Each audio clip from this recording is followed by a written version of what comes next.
Você já saiu de um culto cheio de luzes, som alto, músicas ensaiadas, mas voltou para casa sentindo vazio? Se por um lado celebramos grandes eventos nos chamados megatemplos, corremos o risco de reduzir a fé a um espetáculo. Por outro, uma reunião de célula ou ministério familiar sem a força de um culto público pode virar apenas um bate-papo qualquer. Hoje vamos entender por que uma espiritualidade genuína brota quando equilibramos o culto público e o culto doméstico, sem jatinhos de pastores popstar, sem rodas de oração sem propósito. Se você é cristão e ainda não participa de um pequeno grupo, vem comigo que esse vídeo vai falar com você.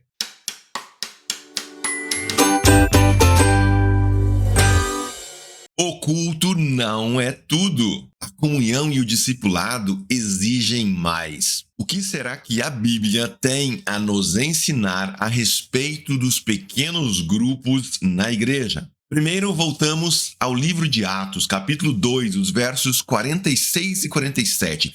Todos os dias continuavam a reunir-se no pátio do templo, partiam o pão em suas casas e juntos participavam das refeições, com alegria e sinceridade de coração, louvando a Deus e tendo a simpatia de todo o povo. E o Senhor lhes acrescentava todos os dias os que iam sendo salvos. Logo em seguida, um outro versículo, em Atos 5:42, reforça: todos os dias, no templo e de casa em casa, não deixavam de ensinar e proclamar que Jesus é o Cristo. Essas palavras de Lucas nos mostram que a fé cristã não se restringe a um palco ou a uma sala de estar. Ela vive nos encontros comunitários e nos lares. Já imaginou o impacto de uma igreja que pulsa no templo e na mesa de cada lar?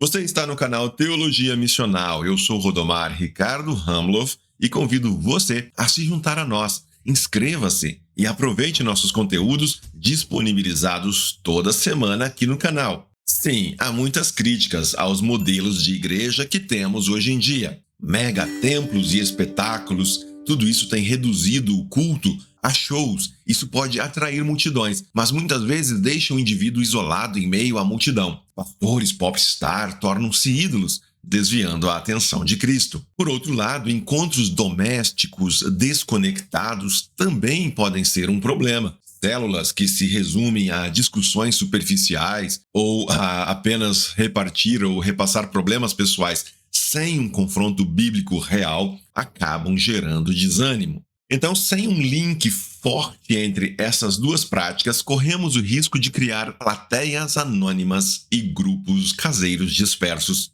Os benefícios do culto comunitário e dos encontros domésticos estão no equilíbrio. Então vem a pergunta: que benefícios são esses? Quais são as vantagens dos pequenos grupos? Bom, primeiro nós temos a identidade coletiva. A experiência do culto público fortalece nossa identidade e pertencimento a uma tradição maior, dá respaldo doutrinário e promove comunhão em toda a igreja. Verdade.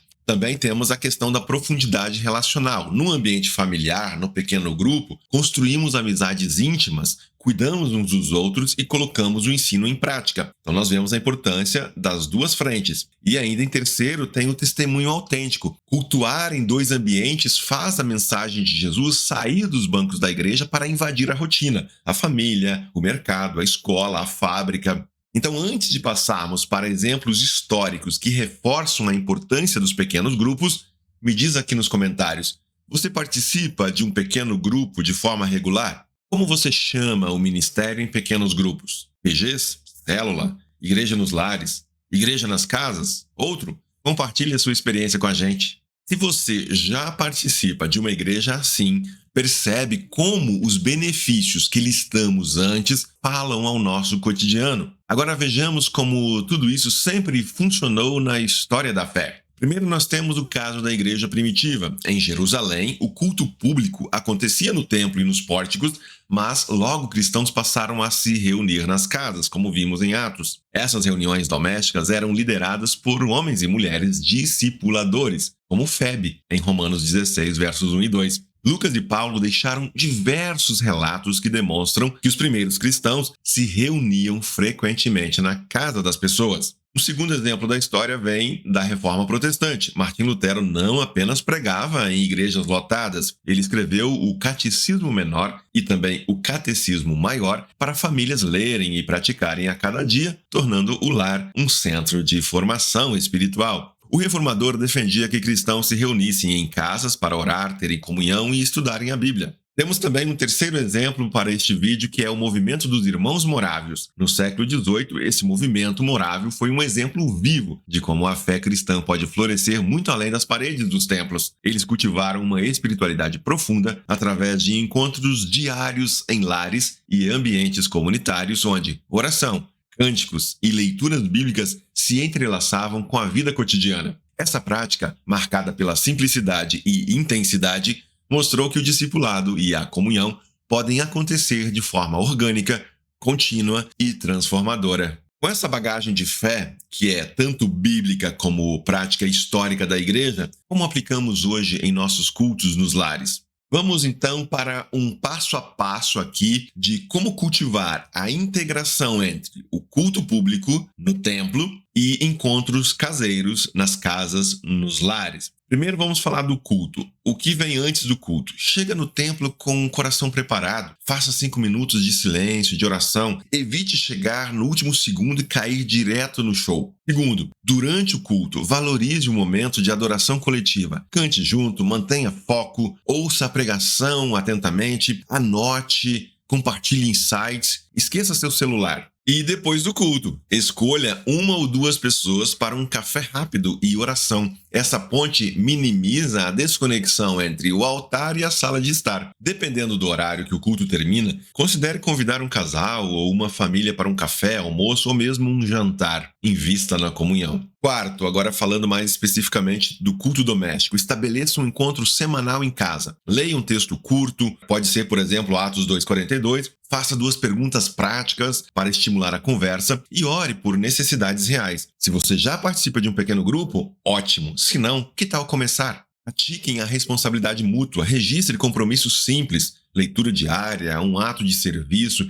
e preste contas no próximo encontro. Os relacionamentos e a prestação de contas servem de encorajamento e estímulo. Então vamos ao desafio. Eu não quero que esse vídeo seja apenas mais um conteúdo que você vai consumir e depois esquecer e já vai para o próximo. Não, eu quero estimular você à ação.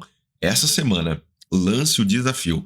Convide amigos do culto principal da igreja, a igreja onde você participa aí, para um encontro de ministério familiar em sua casa. Prometa orar uns pelos outros, estudar a Bíblia e partir o pão juntos. Depois, compartilhe nos comentários como foi a experiência e qual o nome vocês escolheram. Chamaram de célula, grupo de casa, PG, ministério familiar, grupo de transformação? Quem sabe seja importante conversar com alguém antes, buscar informações caso você nunca tenha participado de um pequeno grupo nas casas. Não tem mistério, mas conversar com seu pastor, com irmãos mais experientes que já vivem essa realidade, pode encorajar você. Para concluir então, quando unimos o vigor de um culto público à intimidade de um encontro doméstico, nossa fé deixa de ser algo ocasional e se torna estilo de vida. Abandone a passividade de plateias anônimas e grupos desconectados. Seja parte de uma igreja viva que celebra no templo e partilha na mesa de casa, testemunhando a presença de Cristo em cada detalhe do dia a dia.